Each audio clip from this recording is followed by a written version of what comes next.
Teachers quitting in record numbers across Texas. Are you concerned about the number of teachers who are leaving right now? Well, I'm concerned about the environment that we've created that causes teachers to leave. Now lawmakers get a new report about why these educators continue to leave, what it reveals, and the response. Different strategies take shape in the race for lieutenant governor, how one candidate is reaching across the aisle to try to take down a powerful incumbent, what both of them are saying about the ideas driving their campaigns. Texas mothers are dying and state lawmakers want to help, but they're having trouble getting crucial data, what one state representative is doing to get answers and accountability. Produced from the Capitol in Austin and airing statewide, this is the award-winning State of Texas.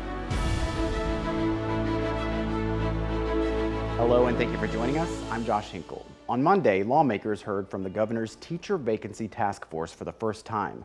Part of their report included a study of more than 20,000 teachers. A key finding, work overload was the #1 issue for teachers who recently left the profession.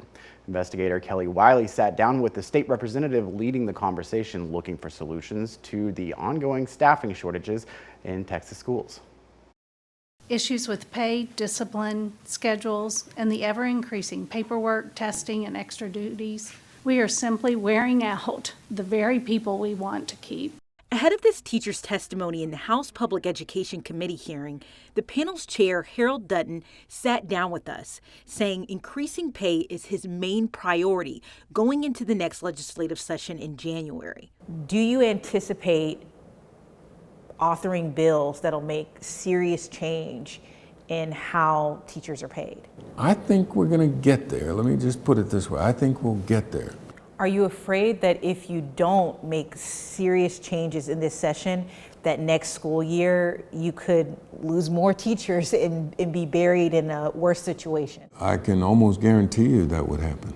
He's also determined to fix a law he wrote that significantly added to the teacher workload in Texas. HB 4545, which required school districts to provide at least 30 hours of additional tutoring for more than 500,000 students across the state. It was passed fewer than 2 months before the 2021 school year. We're going to do something about it this time. There are some changes we obviously want to make to it. Does any of that involve additional funding for tutors and to pay teachers to do this work? Well, yes, it involves the whole bit, the full range of possibilities of trying to provide adequate salaries, adequate time. We're taking a look at the fixture in the bill that called for 30 hours. We also heard from the TEA at that hearing. It provided 3 recommendations to lawmakers. 1, improve the pipeline and training for teachers. Specifically, we heard them recommend an exam that is more costly, but that assesses a teacher's performance in the classroom. They also said that they need to consider ways to increase compensation and improve work conditions by expanding supports for teachers. Kelly, school safety is also a priority item for the Texas House Public Education Committee. What did Chairman Dutton have to say about possible action on that front? Well, it's obviously taken on new urgency for the committee after the school shooting in Uvalde. I asked Chairman Dutton what action lawmakers could take on school safety in the upcoming legislative session. Listen.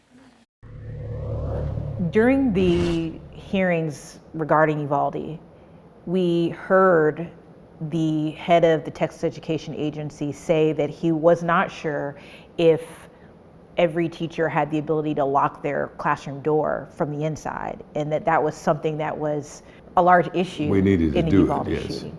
Right. What are your thoughts around that? That teachers in Texas wouldn't all have the ability to lock their door from the inside?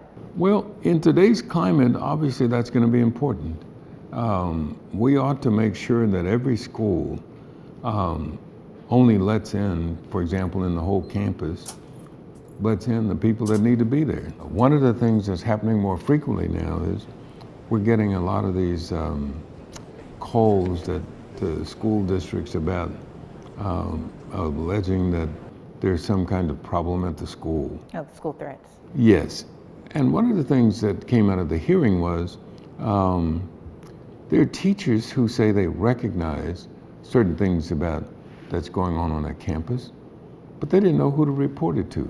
So one of the things we may look at is setting up a hotline for teachers or somebody so that they intervene quickly enough so that they begin to address the problem. And of course, the legislature won't reconvene for session until this January. We will see then which of these issues gets taken up first. All right, Kelly, thank you very much. School safety after Uvalde will be one of the big topics addressed when the candidates for governor face off next Friday. That's when Governor Abbott and Beto O'Rourke will meet on the debate stage. It's happening in Edinburgh on the campus of the University of Texas, Rio Grande Valley. You can watch the debate live on this station at 7 p.m. Central Time this Friday, September 30th. It's information that could save mothers' lives in Texas, but that crucial report has been delayed. Texas mothers, pregnant women, and future pregnant women should not have to stress and worry as to whether or not they are at an increased risk for a pregnancy-related death simply because they live in the state of Texas. What one state representative is doing to get answers before the upcoming legislative session. Plus, the race for Texas Lieutenant Governor. From property taxes to the power grid, we hear from the candidates about the key issues in their campaigns and their message to voters.